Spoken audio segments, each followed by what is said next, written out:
angels online. The angels online. The angels online. Good people, good people.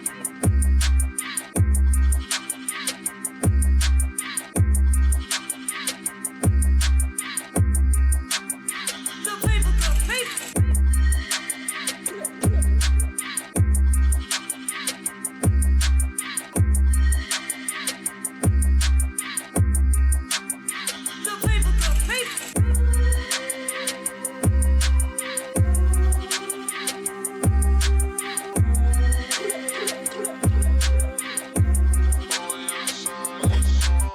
Good people, good people.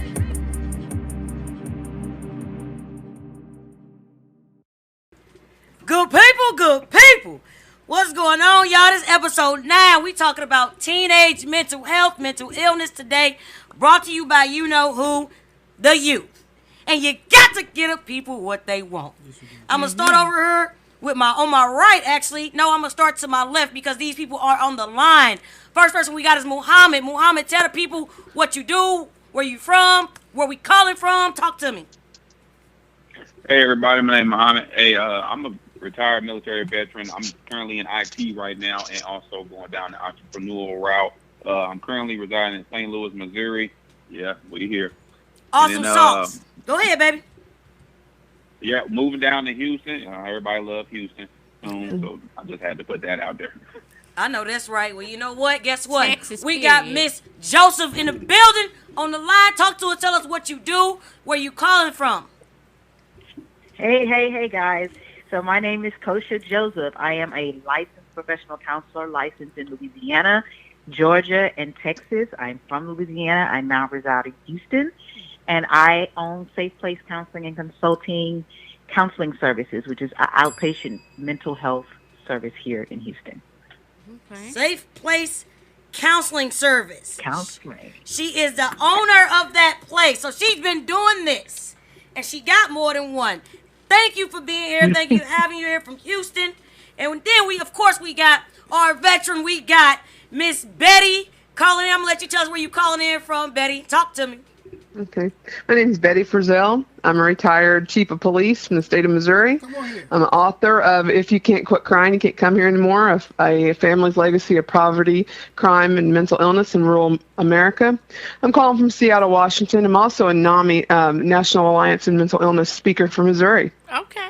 Come on. That's what I'm talking about. Put out all the Angel put out Look all here. the big guns for the last stuff. Hey, listen, you got to get the people what they want. She is not playing with us. I can't do it. And of course, across from me, we got Mr. Dr. Carl. Tell us where you from, where you at, what you do. Tell us something. My name is Dante Cora. I'm from St. Louis. I am a clinical psychologist. I am also the principal and CEO of the Cora Group, based here in St. Louis. All right, and next to him, you got the reason why this episode exists today. Young man, tell him what your name is, where you coming from. Talk to him. My name is Tony. Talking that mic, baby. It ain't gonna bite you unless you bite it. Come on. I'm from Tony, and I'm here in St. Louis, Missouri. Okay. And that's pretty much it. Awesome sauce. How old are you, son? I'm 15. Okay. 15 years old. And of course, we got next to me, we got Shannon. Investigator Johnson is what she said today. That's right. Period. That's right. Woo! And of course, you got me. Y'all know who I am. Angel, CEO and founder of the Angels Online. Trying to get the people what they want. Bringing juvenile awareness to the world, to the people, and also helping these adults understand these youth and understand themselves for their situations that they have not addressed and have went unheard of. Welcome to the Angels Online, voice of the unheard. Good people. Good people. All right. We're going to start off right now. I'm going to ask Tony, because this episode, ladies and gentlemen, is brought to you by Tony. He requested this episode when I was teaching him. He wrote it to me, and he told me he wanted to. Tell me why you want this episode, sir. Because I think people I don't Go know, ahead. You all right? I can't say it. Underestimate That teenagers' mental health also matters. That's right. Thank you, sir. Very good. That's man. right. Thank I you for appreciate this. you. Thank you for this. And guess Right. what? You're not the only kid that believes that. You just decided to utilize your voice for a positive purpose. Okay? That's right. And Kudos so- to him. Come on. Come on, baby. Listen Listen, when we in the studio, it's real obnoxious because you got to have a good time. Life is short. It's flooding and everything else. Right, Somebody done stole my wallet and everything out my car. So I'm gonna just keep it pushing, you know. And you were stuck on the highway. All right, and I was stuck on the highway in a flood. So give it full victim. Yeah, full victim today. Okay, right. But I ain't gonna be no victim. I'm a survivor, baby. Okay. Heavy on. Which cake? I wore them all. Welcome to Angel, y'all. I'm not playing with y'all. First question is, what is, and I will not target these questions to anybody. I want to know what is the difference between mental health and mental illness. Come through, Doc. So mental health is just the overall picture, right, of our emotional, psychological, and social well-being, right? Okay. Obviously, illness would be something that affects that or causes issue with either of those things. So mental illness would be an upset to your emotional well-being, an upset to your psychological well-being, or an upset to your social well-being. Anything that affects that in a negative way is considered mental illness. It's considered mental illness. Does anybody want to add to that, or are we good with that? Mental illness is actually under the umbrella of mental health. Come on, that's extra. Come on, let's add that. If we want to add anything else, we learning today. Food for thought. These people are teaching today. Get it Thank right. y'all. Understand it. All right. Now I'm gonna ask this: what are common mental health issues in teens?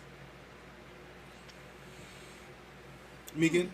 It don't matter who it is. Go ahead, Miss Johnson. Sound like you was going. Anxiety, depression. Anxiety, depression. Mm-hmm. Who else? Let's throw some more out there. Say that again, Tony. Confusion. Okay. Anybody else got one? And if you have personal experience, that's what we're focused on: personal experience, professional knowledge. So those are great. Go ahead. Say that again, Betty. There's 4 million children and adolescents in this country that suffer from a serious mental health disorder or a significant functionally impairs them at home, school, or with their peers. So sometimes we feel like we're not alone, but there's 4 million children and adolescents. That's from the NAMI fact sheet. Come on. Okay. That's what I need. Absolutely. I need that. Common mental health issues. And mental illness is showing itself a little bit more prevalent in our teens and adolescents, more so than it did in the beginning as well. Yes. Can you expound on that? Can you say that? Yeah. Say that one more time. Say that one more time. Mental health and mental illness is showing itself prevalent more in our kids, children, and adolescents than it used to back then. It's happening a little bit more. Our children and teens are suffering more than they normally would have before. Ms. Johnson, it's Dante Carr. Just a quick personal question, not a personal question, but can you give us an idea as to why you feel that is happening? I couldn't hear. Can you give us an idea of why you feel that that's happening, why it's so prevalent today more than in the past? Well, coming from a person who's been in the mental health field over 13 years. Come on. I have counseled children as young as 3 on up to adults, geriatrics. In the past years, most of my clients have been adults. Now, over the past maybe 1.5, 2 years, my overall caseload is 98% children, teens, and adolescents. Dr. Johnson, do you feel like because that the pandemic played a major role into you having more adolescents and youth? I think yes. The pandemic, different things that go on in the world, and I think more so it's a lot of things were overlooked. You know, sometimes when you have teenagers, you always get, okay, they're just teens. They don't have anything to be depressed about, or they don't have anything to suffer anxiety about. So a lot of things were overlooked. So now we're focusing on bringing that to the forefront because guess what? Our children are suffering. They have the pressures of school. They have the pressures of being accepted and wanted. So they deal with a lot of different things that we have to look at.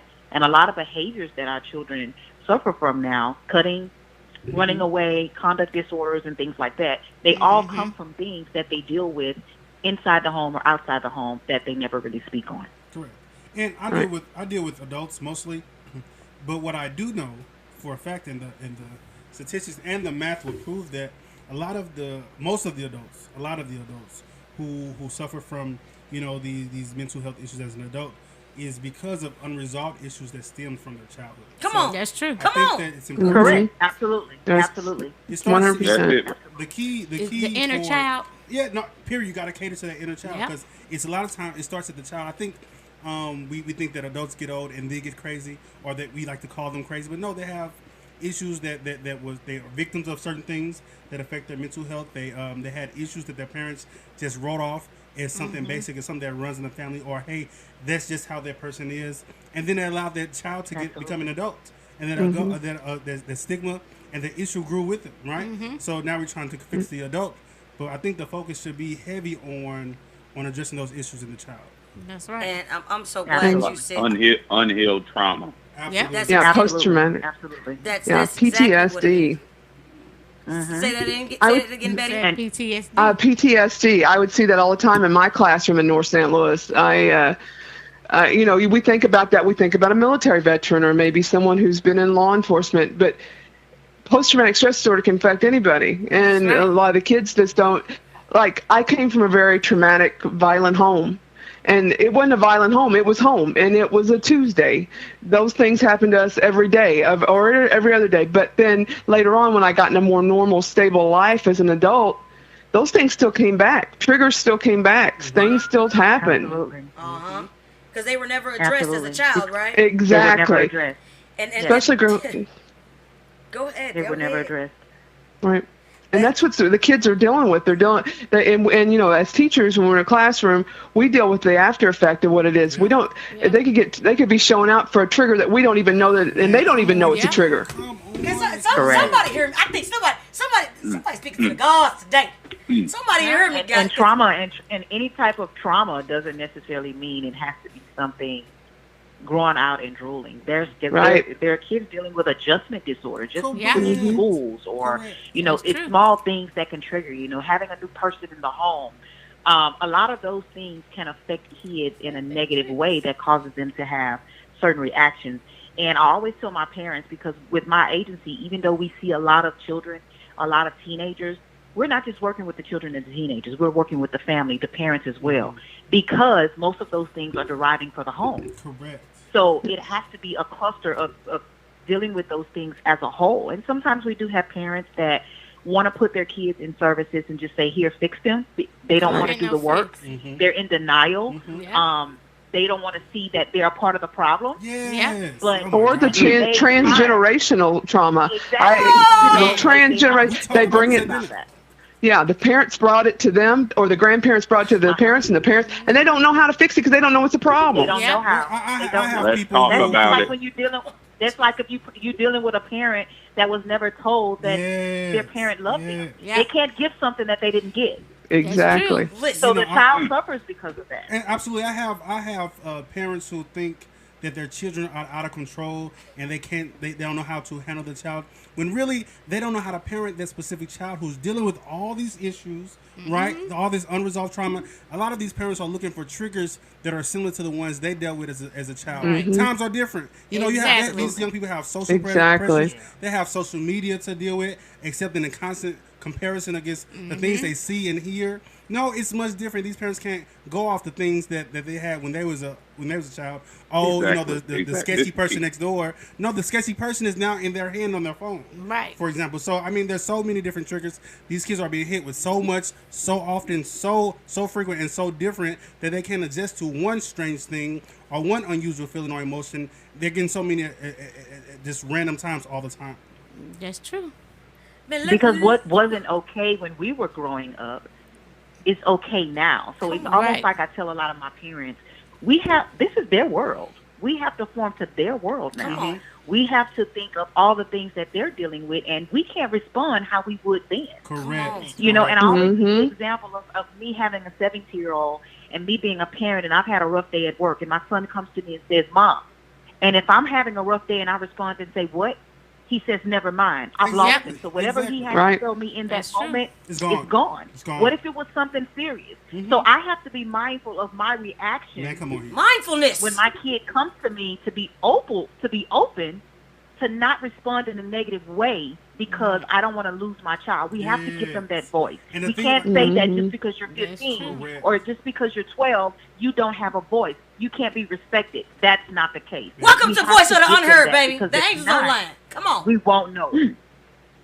Hey, we got the right group today. Let me tell you something. We got the right group. Let me tell you everything that y'all saying. I've been talking about. I've been saying it, and that's why I had this episode, because I said let me put some professionals on here, because Angel just one person, and it takes a village. Yeah. Literally everything that you're saying. I talked about it in school to Tony about, and he said the same thing. He said, people don't. They just think, oh, kids are okay. No, you good. Don't worry about it. Just go in your room. They're young. They're not going through nothing. What do you got to worry about? You don't have rent. You don't have electric bills. You ain't got nothing to worry about. It's the same. It's the same stuff that they were being told. Yeah. And it's the same. Exactly. And so nowadays, and they're looking at it like, man, that happened a long time ago. Don't worry about that. What do you mean, don't worry about that? See, you didn't pay attention to the effect that what you're saying, don't worry about, had on me. And so I still remember, and of course I still have triggers. But a lot of times, like you said, all of you said, they're they're trying to hide from it. They don't want to address it. Right. They want to repress. They still want to repress it. They weren't loved. They were mistreated. Because grandma didn't get that type of love. So now grandma put that love that she learned from her mama on her daughter, and then how grandma treated her daughter. Then when her daughter had a baby, then she started treating her kid the same way. Stop and break the cycle. Domino effect. Yeah, break the cycle. And that's what the job is now. Why can't we get these kids this information now so they can be more successful or more prepared to deal with whatever life has coming at them? Not only that, you got to make it to where these young people who are dealing with these things, first put them in a position where they can at least try to identify that something's wrong, and then to be comfortable enough to say, hey, I'm feeling this. Advocate this for their okay. needs. I don't want to be like this. Help me try to fix this. But a lot of times the parents won't. I know parents who feel that the issues, their children's mental health issues, is a direct reflection of them and their parenting abilities. The two things are separate. They're separate. They're not the same. Right. They're not the same. You can be an A1 parent, but the social pressures of your child's peers, the people that they spend probably the most time with, affects them more than your good style of parenting. Right. The beneficial parent that you are. And the teacher and the teachers that they deal with. We can't leave out those teachers. Every teacher is not those outside is built for getting a rapport with students and understanding their triggers and understand. And some people don't even want to address it. They just want to teach science. No. If I teach you don't pay me enough to address it. That's what they say. Exactly, Betty. That's one thing. They don't pay me enough to deal with nobody else's problem. I'm just trying to teach science. Yeah, I'm just trying to teach math. Teach to the test. That's it. That's all. And that's what saved me. I talked to you about before. My great grandfather was a murderer. My mother was a murderer. My grandmother was a murderer. I have two sisters I have one sister that's actually in Missouri corrections for the rest of her life for murder. I was the youngest of 8, but I had those social anchors at school. I had them at church. I had them because my mom kept, didn't want me in the house, so she'd make sure I went to school, made sure but I had teachers that said, hey, no, something ain't right here. You're not what you come from. That's right. But there's not that many teachers. We don't feel comfortable as a teacher doing that because the litigious society we live in. And the politics. Now I felt real comfortable. I talk to y'all about everything. I talk to my babies because you got to keep it real with them. You got to open up and be vulnerable so they can understand, because it's not about math all the time. It's about them walking out this building and dealing with life at the same time because it's gonna hit them. So let me talk to you and prepare you for life at the same time. Yeah, I'm gonna help you read. I'm gonna help you write. I'm gonna help you do whatever you need to do. But understand, it's a real world out here outside of these classrooms and this dang on book that they got, because life is not a script. That's right. Right. Everybody's life is different. My 4th grade teacher is still in my life. She's been in my life since 4th grade because she was the one that was the first person ever took knowledge of me. She was there when I got out, when I was, being a police officer. She was there when I got law enforcement officer of the year. She was there, but she took an interest in me, and that's where we got to have those social anchors: church, school, anywhere else, because it's a lot of, like my mom. She didn't know she had a problem. It was transgenerational trauma from grandma and great grandpa and all that. So that's one of the things that teachers have to. They feel like, well, I don't understand why this kid's showing out in my classroom. Well, it's showing out because they can't control what's going on sometimes. Because they didn't get no sleep because their parents were arguing this morning. Yes, it does. Yeah, education Say that again, matters. Johnson. Education matters. Sometimes when we have children that are diagnosed with anxiety, it's important that we're educating parents because a lot of things are going on that they're not paying attention to. They don't see. It's the smallest little things. When kids are isolating themselves, when they have different feelings of worthiness, guilty feelings, they're fatigued, they're tired. They're not paying attention to those small things. And again, parenting doesn't come with a handbook. Come on. So there's no right way to do anything. But we have to acknowledge if there's anything in our past that may have contributed to the way that our kids are behaving. Because 9 times out of 10, I can tell you, 85% of the kids that I counsel, it always goes back to how my mom or my family treats me. My parents never listen to me. It results in them cutting. It results in them having suicidal ideation. Absolutely. It results in them running away. It results in so many things that result back to, like someone said earlier, childhood trauma. That's it. So if we're not addressing it and trying to put a stop to it while they're younger, as it gets older, as they get older, it only gets worse. That gets heavier. That bag gets much heavier. No, because so when you get them, they become an adult and you're trying to unload the bag. Nobody wants their kids with a diagnosis. Come on, You're right. Exactly. I have people in my family who clinically I know that something's wrong, and everybody else knows something wrong, but the parent ain't nobody saying nothing wrong with my baby. Ain't nobody saying nothing. No, they are. The mom don't want to hear it. They don't exactly. Not her child. Not their child. Not their child. Yeah. And then what it happens in the house, it stays in the house. You don't talk about what goes on when you go to school. You don't tell these people what's going on. Don't tell them our business. And it's a stigma that mental health is something bad. Right. And it's not. It's just like physical health, mental health. It's the same thing. But it's like my diabetes. Hey, I gotta go to the doctor to keep my diabetes in check. That's right. Yeah. Another thing though is, well, I'll let you go with your questions because this. Well, I mean, this question was.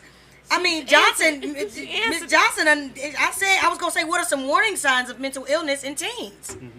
And you just said it, not eating, secluding themselves, not wanting to talk, being quiet, and it's Tony. What do you think?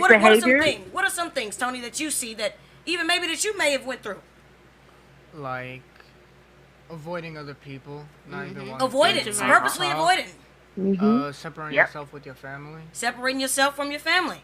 Not going to school, skipping classes. Not going to school, skipping classes. Come on, baby, talking that mic. Give us what you get the people what they want. I got to let the kids talk, baby. Sneaking out. Just disappearing all around. Just not being there. And then when you have nobody to talk to about it, and then becomes a big problem, it's not really your fault. They just don't want to listen to it. It's better to have an adult that will listen to you, even if you don't know them. It's better to have someone who will listen to and actually pay attention to it, like understanding like not every kid is going to be the same. Right. Like everybody has something going on. None of us talk about it because it's our personal problem. Like nobody wants to be open and vulnerable. Nobody wants to tell their feelings to be talked about. And like and then like how can I say it, like this your show. I just want you to know that this your show. This show is dedicated to you, Tony. This is your episode. This is your topic, sweetheart. You take your time. So I want to ask Tony a question. Was anything ever done in an attention-seeking manner? Could you say that again? Was anything ever done in an attention-seeking manner, or is it just more? You just asked out because you wanted attention. Did you act out because you wanted attention, or? No. Nope. No, if you act out, it happens. It's like, it's just how you see it. Not everybody's gonna act out. Some people do act on it because it's a lot of pressure, and then you can't really deal with it. With some people, they can deal with the pressure much as they want. Okay. Like some people can go through months, almost like years without talking to anybody, but once it's to a breaking point, it's not like they're upset. it's like they're more mad about it. Because if you're gonna end up mad about it, it may end up being a physical problem if people are around you. Like I've seen that happen. So I have a with question people for I you know. too, Tony. Have you personally experienced certain or like mental illnesses, and were you able to address that with your family, like your mom, your dad, or anybody? Yeah, with my mom. Well, during quarantine, Mm-hmm. my mom noticed I wasn't really like talking to anybody. So over the time, I just got more comfortable around with my mom. Okay. So your mom has been a good support system for us. Yeah, like my Okay. mom knows everything that goes on with me. Like she knows I do want to be alone in my room. Like there's times where I just want to be in my room as free time. Like either it's like taking naps or just being on the game or just being on my phone. There's times where like you gotta give yourself a break from reality. That's right. That's Talk what to my me, daughter son. do. Talk So to me, that's son. that's what made me ask, because my daughter is 18, and I started seeing certain things with her during the pandemic as well. And once I started asking her questions like, "You're always in your room. I see you when you're coming out to get food and stuff," and she opened up, and she was like, "It's a lot.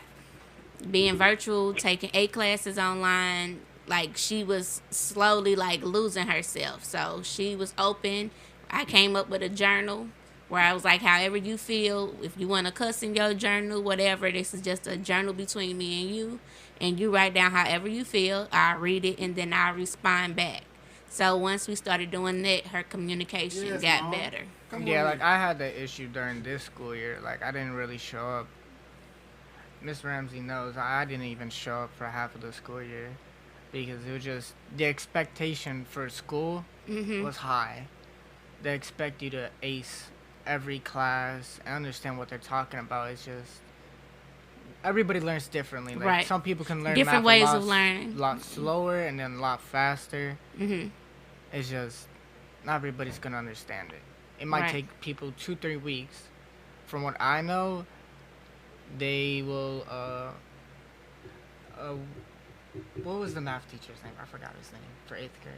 I don't know. His name was a math teacher. That's it. It's a math teacher. Yeah. All right.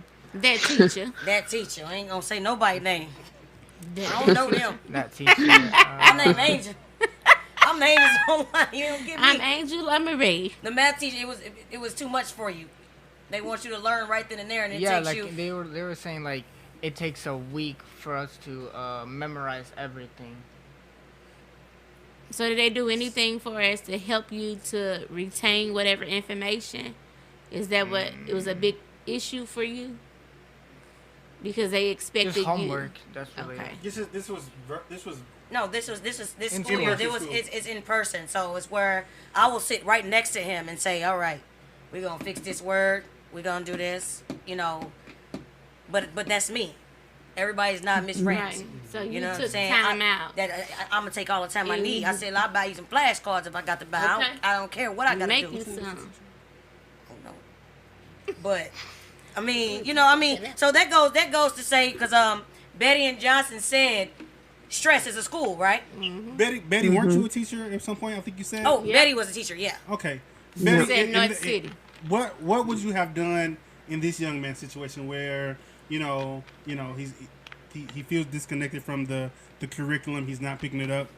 What can you provide some insight to the potential educator listeners on how to deal with their pupils in this situation? I think it's good that I came from a law enforcement background because I taught in North St. Louis, and I had an awareness. A lot of teachers, when they get in the classroom, they're so busy with their curriculum, they're so busy where they just don't have the awareness of things. And we need to do better with helping our educators with mental health conditions. Because even our, and I can say it from police officers too, we need to make sure that there is that you're aware of this. If you've got someone who's constantly, not completing things or constantly not turning things in, or they're sleeping in class, why aren't we talking to those kids? Why are you so? You can take that time, that 2 minutes of your time.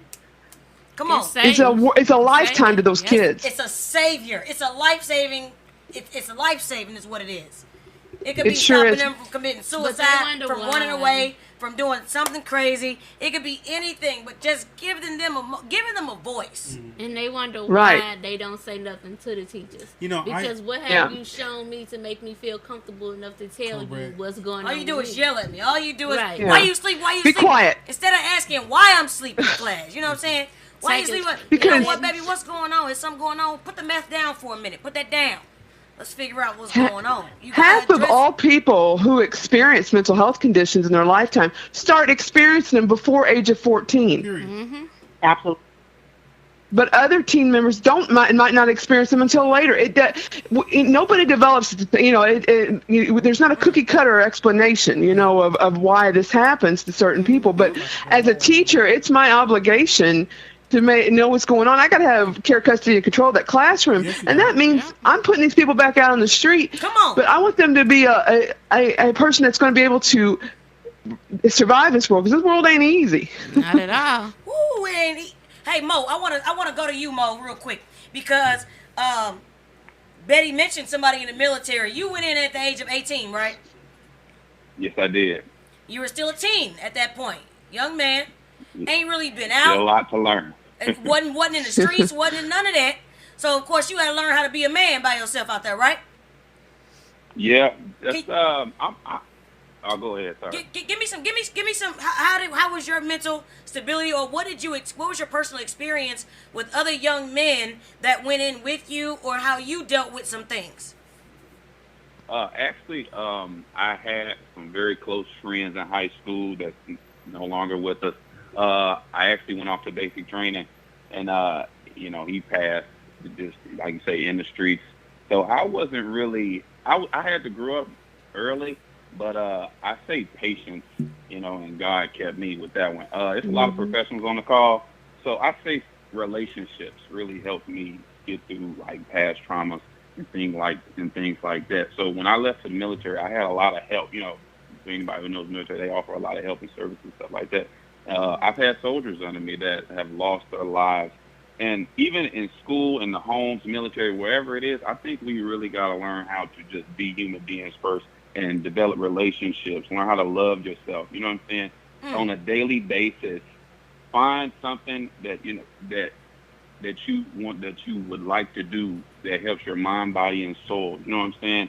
Something as simple as that, writing it down, reading, whatever it is, because I heard someone say earlier that there's a lot of things out there, such as social media, other things where growing up at a young age, 14 or younger, we see on social media, everyone's got it figured out. You know what I'm saying? That's why a lot of times a lot of people hold their emotions back, because everybody wants to have it figured out. But even people that's in their 30s and up, they don't have it figured out, and that's okay. So I think going forward, I think as adults, we got to teach our youth it's okay to not have it figured out. Correct. Love That's yourself. right. Figure yourself out first.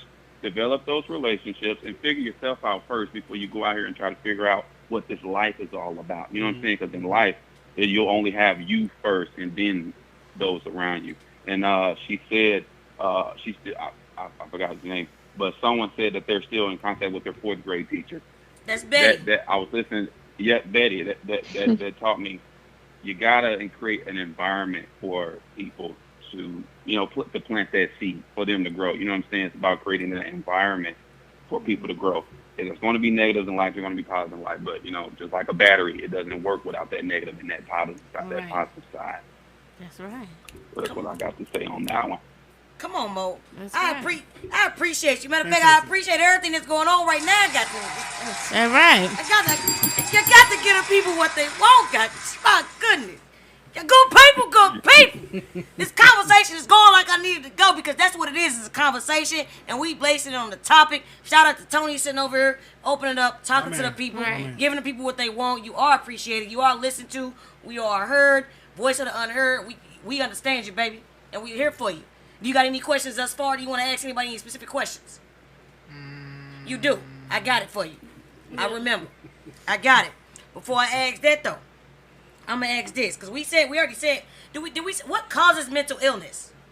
We already said some of the stressors, right? Well, hey. But hold on. Go ahead, Dante. Come on. That's Dr. Carr. Come on, Doctor. Talk to me, Doctor. Man, look at the what I see mostly, even with adults, man, and they don't even have to come to me for this specific thing, but upon conversation and my techniques and strategies, I find that it boils down to one thing, just among other things, but the one thing I see most is grief. Now, grief isn't necessarily associated with the death. Okay. It's not necessarily associated with the passing of someone or anything like. Well, robbery. It's not associated with robbery, unfortunately. Talk to us about this grief, Dr. Carr. So with grief, like having lost something that you once had, it can be love, it can be affection, it could be those things. Like we have to most people don't choose to process those the correct way. We tend to. I'll just use death for an example. I struggled with grief a couple years ago. My mom passed away. Even as a mental health professional, I was like, no, I understand that life happens, therefore it ends. That's just the way life goes, right? But it started to rear itself. The effects started to show themselves in all areas of my life because I had chose not to seek help and to properly deal with the grief associated with that. So I think grief in any form, in a lot of ways. I'm trying not to give a specific example of somebody's situation, but grief, I would say, post-traumatic stress, which necessarily isn't associated with the military like most think, but having gone through something life-changing, and no fault, a lot of times at no fault of their own, haven't had something done to you, haven't been a victim of something that was done to you, or been in a situation that you didn't have any control of. Those situations, having those issues unresolved, I think is a huge. That's like going and listening to a bunch of gunshots and you scared. All of a sudden you just scared. Yeah. Absolutely, you man. Look here, a lot of things. Yes. Straight up. Yes. Well, anybody like to add to that? So we're great. Can you? I would say. Go ahead. I'm listening. I would say genetics as well, if that was right. Like. Oh, genetics. Sometimes it does pass. Oh yes, we'll take that. That's a big one. Yeah. That's a big one. Oh wow. I agree That's a with big that one. 100%. Can we prevent mental health problems? Can we prevent mental health problems? No. No. That's what I'm talking about. Well, I mean, you can. No. You know what? If you're living in today's world and you're not affected in some type of way by something that's going on now, I want to talk to you. Okay, Correct. come on. Because I want to know what it is that you're doing. I want to know too. They got the plan. I'm trying to be Like about. living your life and not seeing it rain. Right. Okay? Come on. They got the plan. Come on. Being the youngest of 8, and like all my sisters have had problems, and there's 6 girls, 2 boys, and there's only 2 of us that haven't been arrested. And so having that happen, I thought I came out of the storm okay. Till I realized that here I am, this big professor. I got all these degrees behind my name and all this stuff, but hey, you know what? I weigh 300 pounds because I eat my emotions. Hey, come here. And I got forced into going into therapy for my gastric bypass surgery. I had to go to get the surgery, right? Found out it wasn't me not being able to have no willpower. It was trauma. Unresolved trauma. I agree with the person who said if someone tells you that they've got it all figured out, they don't. They're just coping better at this time. Betty, you have checked quite a few of my boxes. It doesn't matter if you're a therapist. I don't care what it is. Everybody deals with something. And I always tell people look at me like, okay, you're a counselor, you're a therapist, but guess what? I'm human first. And I go through this just like everybody else does. And sometimes your therapist needs therapy. Yeah. Yes. I'm not okay. So you think I don't need I'm therapy? not okay. I can't help the next person if I'm not together. Come on. Right. Ms. Johnson, look here. Just as if I go to the doctor, I take care of my physical and I take care of my mental as well. Because you can't pour from an empty cup. That's a part of my routine. You can't. Miss. And Ms. Johnson, when you say that, I'm going to revert it back to just how I feel about these parents you can't help your kids if you have not addressed your own problems. That's right. Yep. There's no That's difference it. from a therapist. You know, a therapist, you got the mental capacity, you got the studies, you got the, we got the letters behind the name, you know what I'm saying? But as a parent, it starts there. That's where it starts, there. because everything starts in the house. That's right. And that leads actually to my next question was, I'm not even gonna ask it yet because I believe that should be a closer because I wasn't gonna ask, but I ain't gonna ask it yet. But it leads back to them parents what you just said, because as a therapist, some people think that they perfect. They ain't got no problems. Yep. And they forget that they human first. Man, look here. What Betty said, she said, I got it all together, but I just, man, look here. Look, man, hey, I don't drink and I don't smoke, but I spend $300 on a steak and eat the whole thing.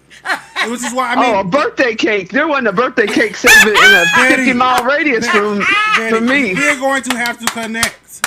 We're going to have, Betty, look here. You calling me down. We're going to Seattle. I just want you to know that. You write my name down, Betty. She told me to get the fish from Seattle because it's fresh. Okay? Of course. It is. Listen, I got a question because here's a big word in the mental illness, mental health, everything is stress. Yeah. Okay? How would you describe stress? Dante, we can start with you. You want the definition? I mean, how would you describe stress? I mean, stress is for everybody. Well, I mean, stress he just said school. Basically, he let us know school was a stressor. Yeah. And so a stressor for me? I mean, tell me about stress. The pressures of life is a stressor. Yeah. Come on. I mean, before I am who I am today, we talked about this in a previous episode. The pressure from the external pressure and the internal pressure caused me to behave and do certain things that I know I shouldn't have done. So I still, though I won't do any of those things again, I still struggle with that same pressure. I struggle with the pressure to be great, to be effective in other people's lives. That take work and energy. And I apply a lot of pressure to myself to be effective to the people who seek help from me. I want to be effective to those people. So that causes stress for me because I put myself up against a bunch of stuff mentally to make sure, or to try to stay as sharp as I can, to make myself readily available. But it is stressful. I mean, I'll start there. Okay, Betty. Anybody on the line? How would you describe stress? I would say life instances. Say that again. I'm sorry. There are many. I would say life instances. Like there are a lot of things in life that causes stress. It can be the smallest things, like school, work. Being under peer pressure. Many things like different for different people. Because one thing that may stress of one person out may not be as stressful for the next person. Correct. So it's different life instances that can cause the smallest amount of stress. We have kids sometimes that are stressed out just by getting up in the morning, going to school. Getting up in the morning, just going to work. It's small things like that. Yeah. So any type of life instances. And I can want to add to that because stress can be addictive. I came out of this really chaotic, crazy home, and then I was looking for a career to go into, and I was, I didn't want to do something. And then law enforcement was perfect for me because it's a boom, boom, boom. It's always chaotic. It's always going. And I found out that was because I kind of am addicted to chaos. I kind of, and chaos can be very addicted. And then when you come out, and I married someone who was came from a different background than me. But that caused a big stressor because I was always looking for that chaos that was my normal. That wasn't normal to everybody else, but I needed that. So stress is different for different people. Like, me going out working a homicide, that's no problem for me. But for other people, oh my gosh, they couldn't, it would kill them, or doing interviews or going into a very dangerous situation, because that's what I grew up with. I grew up in a very high crime, high poverty area. So I was used to that. So, like when they told me you're going to go teach in North St. Louis, I was like, okay, I got this. There's no problem. Let me in that classroom. That's my normal. Let me in there. When you say chaos, do you mean like something uncertain or new? Right. Like a little arousal. Well, I'm on edge. Okay. When you're raised with a violent, violent propensity that my mother had. I was used to that. I was used to being on edge. So that stress might not be for somebody else, but that's one thing. Stress can be addicting too. It can be like you always want to be stressed out, and when you are normal and calm, you don't know how to act. Yeah. Are you on high alert? Like you say, stress can also kind of make you feel alive too. It lets you know that you're alive. You're aware as well. I can see where you're coming from on that. And there's something that's called, and I didn't find this out until I actually was faced with it myself. I started seeing a functional medicine doctor because I was experiencing just a lot of fatigue. And upon getting tests ran, he told me, he said, you're suffering from stage 3 adrenal fatigue. Our adrenal glands, he said, because you are so used to being stressed to where your stress glands, like now you're maxed out. You have nothing else. Because I couldn't handle stress. But that was because I had put myself through it and I had dealt with it so much. And medically, there was ways that you have to pretty much get your adrenal glands back into shape to where you can effectively handle stress if it comes up. Because, of course, in life, you're going to be stressed. Something's going to stress you out. So stress is really a thing that can lead to other things. Oh, absolutely. A whole lot. Oh, absolutely. Life-threatening things. Yeah. Yeah. And some of the things, let's talk about teens. Give me some things that stress you out, dear, or that you see stress your friends out, or your siblings. Before I say things that, or I can help you out. What about school? We already discussed school. Right. What about something as simple as school food? Because I'm not even eating at home as what it is. Yeah. And then school food, I don't like it. It's probably real nasty or whatever. Or if I get free lunch, I only get certain options. Yeah. I can't buy the extra stuff. So that brings financial into the building, right?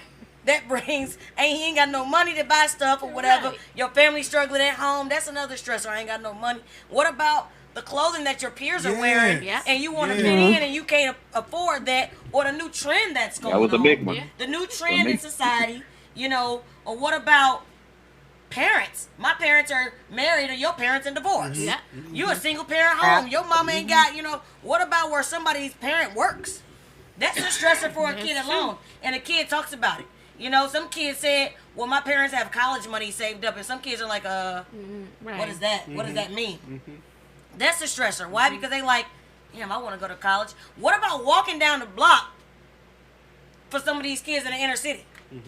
That's a stressor. That's a stressor in itself. Oh my Driving down gosh. the block. Driving down the block for adults and kids. You know what I'm Sometimes saying? you gotta bump them stop signs. What about that? You know what I'm saying? Just walking or just playing a video game and you don't know. Man, Angel, it comes down to being alive. Okay? It's a stressor. That's all I'm Flight saying. or flight already. That's what I'm saying. It's fight or flight all day long. But then you find yourself living on high stress and high alert all the time. Yeah.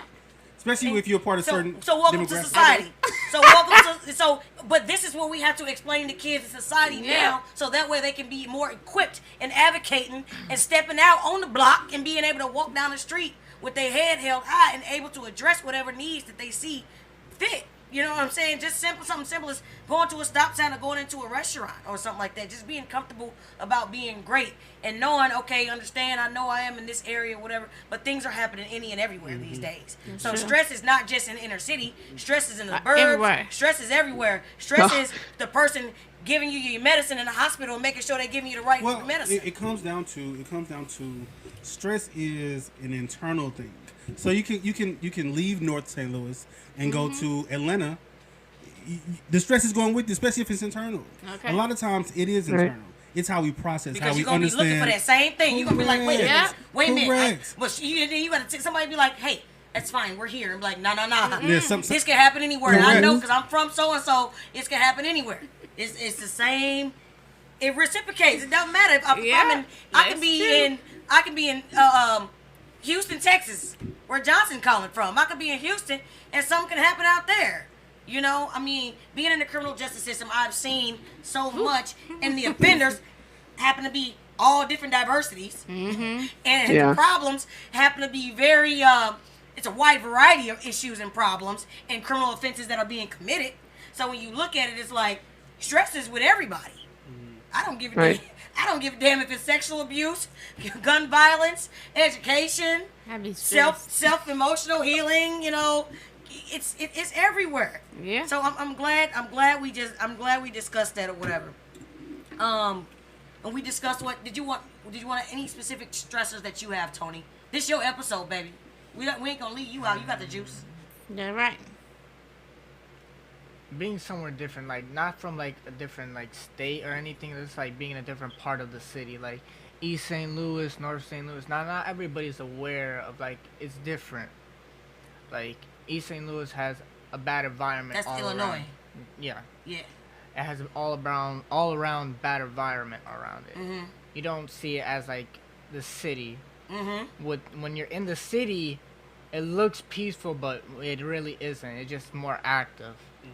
And then you have like Chicago. Chicago's as active as St. Louis. They're basically competing towards each other just to get on the leaderboard of like the highest crime rate. That's what it looked like. Yeah. That's exactly what it looked like, huh? Mm-hmm. Just being somewhere new, just a different environment is a stressor. Mm-hmm. That is. You're right. Not knowing what you're walking into. If I go visit Betty in Seattle, I don't know the people in. I've never been to Seattle. It's stressful when I get off the plane. I don't know where to get a ride from. I don't know where to go. I don't know how they're gonna treat me over in this area. I'm not familiar with it. Familiarity. Y'all know Familiarity. Yeah, I got you. I got you. You know what I'm saying? She was right. Yeah. She still suffering from You come to PTSD. Seattle, She went through a lot $6, today. almost $7 a gallon gas is going to really stress you out. What you just say on gas? Take your gas with I you. said That's gas is almost $6 something a gallon. ain't got It's going to really going to stress you out. I You ain't got. making life decisions at the pump. Do I really? I'm an Instacart when I get there. Do I really want to I'm pay an for Instacart for this the gas? gas money out there. Right. Dang. Oh my goodness. Look, how do you handle your stress? Music. Yeah. Peace. Me too. Peace. Yeah. Me too. Music. You Awesome. rap? I'm a musical person. You a musician? He just Or you like. just listen to it? Oh, that's good. Oh, okay. How do you handle yours, Dante? Oh, me, I like to eat, obviously. No, for real, I also listen to music. I relax. I disconnect. Yeah. Peace. I Yes. disconnect. Got to. Mm-hmm. Yes. Got to. Muhammad, how do you handle your stress, sir?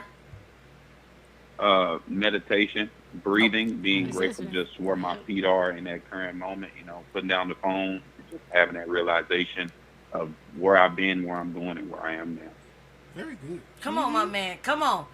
Miss Johnson, how do you handle that stress? Practicing a lot of self-care, just like he said, a lot of meditation. I do a lot of foot grounding work.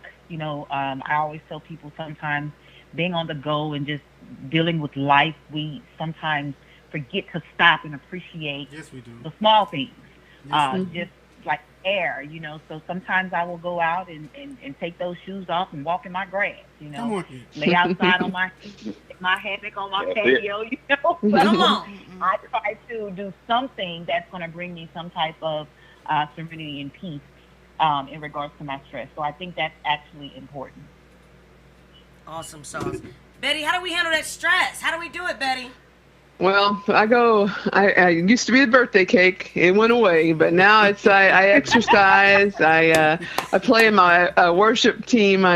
For my church, I play guitar and Very good. I just that kind of stuff. I just try to keep moving with music or writing. I write a lot of stuff because writing has been so cathartic for me to help get a lot of that trauma out. And when it's out, it's not hiding anywhere in no dark place. So it can't. It's not got as much power as it used to. I love that. That's right. I love finna- that. You gotta have some cake from time to time, though. Well, I Well, mean, sometimes my husband keeps it from me, but Cheesecake. Shannon, how do you handle some stress? I will book a flight and go somewhere on the beach because I'm an empath. I'm a Pisces, so I have to connect with water.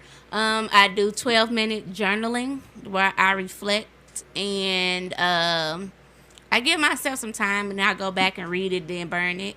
I do meditate. I do listen to music because I sing. And a lot of times, depending on how stressful something is, like a certain case that I may be working on, I just try to love on my girls. Good. And be around them depending on like whatever case. Usually it be the kid cases, and I end up reflecting and I realize how blessed I am because I have those little people, and those little people depend on me and look up to me, so I love on them. Love Awesome that. sauce. Very good. I guess, you know. Angel, how do you handle your stress? Okay, Let me tell you, let's man. not talk about today. I'm just Listen, before today. No, listen. I listen to music, man. I love some jazz, some R&B, and everything. Old but I school. get hood real sometimes. You know what I'm saying? I go to sleep to meditation. I go Which to. one? I go to. Oh no, I go to. Mind your business. I go to sleep to meditation. Yes. I hang out with my friends, and if anybody asks you, they know what I'm doing. I'm traveling. You ain't gonna know what right. city I'm in. I'm gone. My peaceful place is the beach. If I can't get there, I'm going to see the mountains, baby. But I love the sea. And if you want to see me, you're going to see me at the sea. Put my ashes in that water, baby. Let me swim with the fishes, baby. I love it. I like to have me a cocktail and relax and sit back with a glass of wine and reflect. Because you got to give the people what they want. And I think about all the Yeah, good your times sister, and what you you know what I'm do. saying? That's what I'm saying. 'Cause Yes. I'm part of the people, ain't I? Yeah. You know what I'm saying? So Give yourself what you a want. lot of times I don't have stress. I don't stress. Sometimes stress is self-imposed. I might overthink, and so I shut that down real quick. You know what I mean? Because it don't serve the you. positive people that are around me are the ones that I can deal with better. The positive people, and that's how I survive. So you are the company you keep sometimes. That's right. So that's how I handle it. But I'm gonna ask, because we closing, I'm gonna ask, I got a question for everybody because Tony wants to know these. These are his questions actually. How can you help teens understand different mental disabilities or health issues, and how can you help them deal with them? Like, what are y'all recommendations for these teens that are going through things? I think the most important part to helping teenagers, understand, mental illness and the issues surrounding mental illness is simple at the most basic level, and that is to simply have the conversation. Make it readily available for them to discuss, create spaces for them to discuss stuff that they're feeling, things they're going through. Only because, if you don't make it something that's commonly discussed, they won't feel comfortable to discuss it, right? So you want to give them the space to openly communicate the things that they're going through. My man, you hear me? Yeah. You want to mental health is cool. You're not going to be your best self if your mental health is not okay. You want to be your best self. You don't want to have stress. You don't want to have anxiety. You don't want to be depressed. So creating the space and then being okay to share that with somebody who truly cares, right, about you and wants you to be okay. I think if we as adults create that space, I think it'll for sure cut down on the likelihood of people not being okay or not being okay with not being okay. Okay. Anybody else want to add to that? There's a lot of resources that he could use. There's NAMI has Ending the Silence. It's a free presentation for schools and youth groups. It teaches basic mental health and gives testimony from young adults that have mental health conditions in their journey for recovery. There's support groups through NAMI. There's a NAMI Missouri Children's Mental Health Week and Resources page, and I'm going to forward that to you, Angel, so that you can forward to them. And there's also a youth ambassador scholarships and anti-bullying resources, and they give $1,000 to Missouri youth for students for anti-bullying programs to bring to their schools. So there's a lot of resources out there.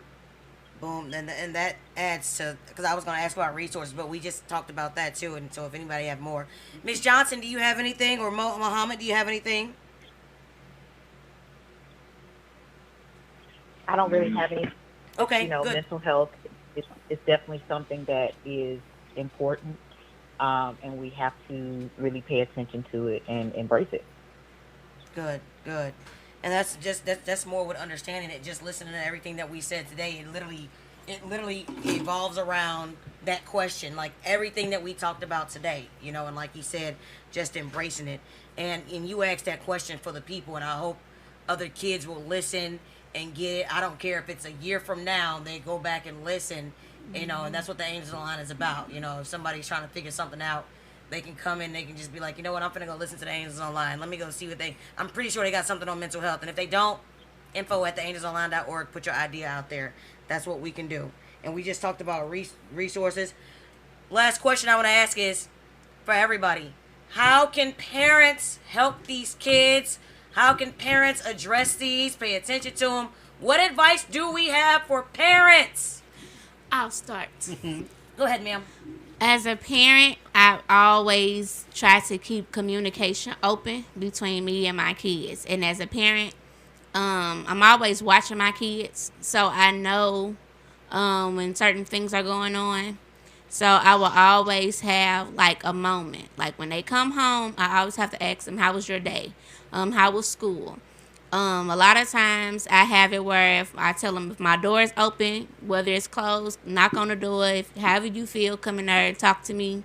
Because you have to, your kids, and when certain things are going wrong, or if, like Tony said, you start seeing certain behaviors, but you can't ignore them, because me being a victim, but I'm a survivor now, and having childhood trauma, I started noticing certain things that I was doing. So once I was vocal to my oldest as far as what happened to me, she became more open and transparent. So at the same time, it's just like I try, like even if she say, Mom, I'm stressed, why are you stressed? Okay, so before you tell me why you stressed, I want you to take a deep breath and breathe in and breathe out. Okay, do it again. Okay, now I tell her, put her hands in my hands. Okay, what's wrong? And look me in my eyes and tell me what's wrong with you. And by that, I'll sit there while she's talking and I'll rub her hand to calm her down for her to feel more comfortable with expressing herself to me. So a lot of times I tell her, well, I'm not trying to come off this way, or if I did come off something or come off a certain way, she will let me know. And I'll be like, well, I'm sorry, and let me take back what I said and rephrase it. So being a parent, I know even with like sometimes my job, that affects me. So I have to sit back and kind of like refrain from certain things where I'm like, I'm sorry, I didn't mean to say that. But being open and being speaking life and positivities into my kids, I try not to come off as being aggressive or judgmental. So I have a safe place with them where they can come and tell me anything. And they always will tell me, well, Mom, I don't know how you're going to take this, or I don't know, but I'm going to tell you anyway. Okay. And they tell me all the tea. And whether they want to tell me or not, you got iPhone. I look all in your stuff. So, hey, I ain't an investigator for nothing. Thank you for sharing that as a parent. Anybody else? What was your advice for a parent? I say having patience, never being too busy, like she said, to listen. There's a lot of parents out there that's in school or working, and having that patience to never leave your children in the mess. There's a lot of times where they do make mistakes. They do disappoint. That's a part of life. Never leave them in the mess. You know what I'm saying? Create an environment for them once again, for them to have voices. Yeah, to have voices and to address their emotions. You know what I'm saying? They're people. They're growing adults as well. Always tell them that they can be more than they are, and they can be better than they are. Because children, never underestimate children. They can impact others as well. They remember everything. Their friends. Yeah, they remember everything. They're like sponges. They can go to school, school work for the young adults or whatever, and impact and help someone else that might not have that environment. You know what I'm saying? That might not have that parent. And I say just never leave them in the mess, and never always have patience for them. I'm going to use that. And make sure you tell your kid every day. I try before they leave out the door. See you later. Have a good day. I love you. Because a lot of kids growing up, I didn't hear that a lot, but I try. Even if I'm rushing and my kids, I'd be like, all right, see y'all later, and I'll go out the door. They'd be like, I got to come back. Have a good day, and I love you. Because those 3 words, it means a lot. Because my kids would tell me a couple times, and I forgot, Mama, you ain't say it. I'm sorry. I love you. And I don't never want you to forget, because I have to tell them, you don't know. No man knows the day, the time, or the hour. So you got to live today like it's the last day. And I always tell them, I love you. What you about to say, Mo? Something so simple is so important because that might be something that they need to carry out that day. Right. Miss Johnson? I would say definitely piggybacking off what the last two people said is listening. But the most important thing for me is support. Yep. We have to be able to support our kids with what they're dealing with and what we're going through. And we also, as parents, have to understand and realize that we may not be able to provide what they need, but we need to be able to get them what they need. That's it's right. okay if we can't help them. My son comes to me sometimes and he's like, Mom, you're a therapist. I can't talk to you. And I agree because I'm mom first. Correct. So I can't be your therapist. But if I realize there's something that you're dealing with and I feel like as your parent I can help you, I am going to get you the help that you need. I'm going to support you in that. Our kids want to know that we support them. They want to know that we're not looking down on them because they're sad or they're dealing with specific things. Yes. We have to back them. We have to listen. We have to get them what they need, because if not, once we lose them, sometimes there's no coming back from that. That's right. A lot of times. So we have to be supportive of our children and their feelings and not shut them down. Yeah. I agree. Thank you. One thing about math, right, is that it's going to math. As a parent, you know when things aren't adding up. You know when things are off, right? So you want to first seek to understand what's wrong, right? And then from there, the biggest thing is, like she just said, support. Be there. Let them know that, first of all, I recognize that, I understand, and I'm going to help you work through that. I might not agree. I might feel that it's uncalled for and that it may not be, beneficial or relevant with what it is that I'm doing as a parent. But if you say that something's wrong, I have to understand and accept that from you feel that something's wrong. And I have to behave in that reality that something's wrong with my child. I have to first see to correct the problem, because as a parent, you want to fix the issue. Don't brush it off. Right. Oh, no, you'll be fine. It'll get better. Oh, just tell this person this. No, it's affecting me emotionally. It's affecting your child emotionally. Mentally, it needs to affect you. It needs to be your priority number one to make sure and get your child the services and the help that they need. Even if you yourself can't fix the problem, it's your responsibility as a parent to make sure they get what they need. Come on. Betty, go ahead. Well, I think that for me, as a parent, I think that you need to understand, if you have more than one kid, that they all don't experience the same things. Emotionally, they could be different. We can't, just like one work for one might not work for the other. That's right. Coming from such a large family, I'm a totally different person than my oldest sisters. 21 years between us, but just understand that we're all a little broken. And that at some time, if broken crayons still color the same. So, you can, that's like kids, you got to just think about what worked for this one doesn't work for that one, because there's no way. And, your kids are different people. So you can't just like bully them into behaving like the other one did. Take time, get to know them as a person, because sometimes we just see, as parents, they're kids. We don't know the little idiosyncrasies that they got. You got to get to know them as a person and think about that, because we're trying to be the boss and in control, but that doesn't always work for all kids. So be able to be flexible. Everything I got to end in a whooping. Okay. Everything I got to end in a beating all the time. You know what I'm saying? Hey, I got a shoe. Joseph ain't hurt. Ain't no Joseph Jackson here, God dang it. You know what I'm saying? Everything that's not effective. It's not effective. No, not at all. Because they start being more deviant. You gonna make me scared of you now? Like, come on, man. Like, what you gonna slap me for? Just tell me what I'm doing wrong. Let me try to fix it. Just tell me you gonna take my phone. I'm gonna do better about it. I'm gonna do better. My thing is, I say, get a kids a voice, man. Give them a voice, let them be heard, and that's what we did today. Ladies and gentlemen, that's the Angels Online, episode 9. But we know we got to end with a good people, good people. Mo, give me a good people, sir.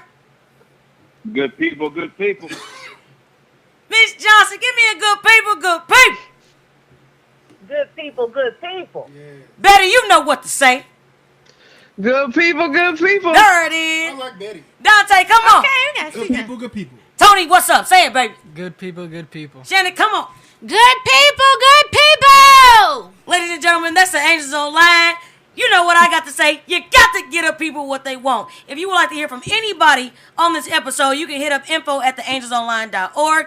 You can find me on Instagram, Facebook at The Angels Online, YouTube, The Angels Online LLC. And you know what I'm going to end you with, baby. Good people, good people. You got to get up people what they want. Woo!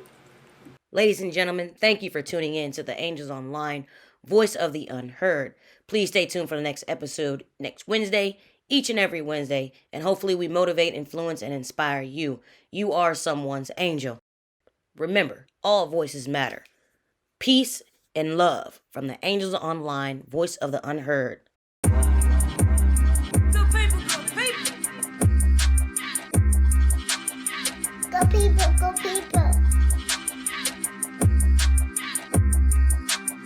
Good people, good people.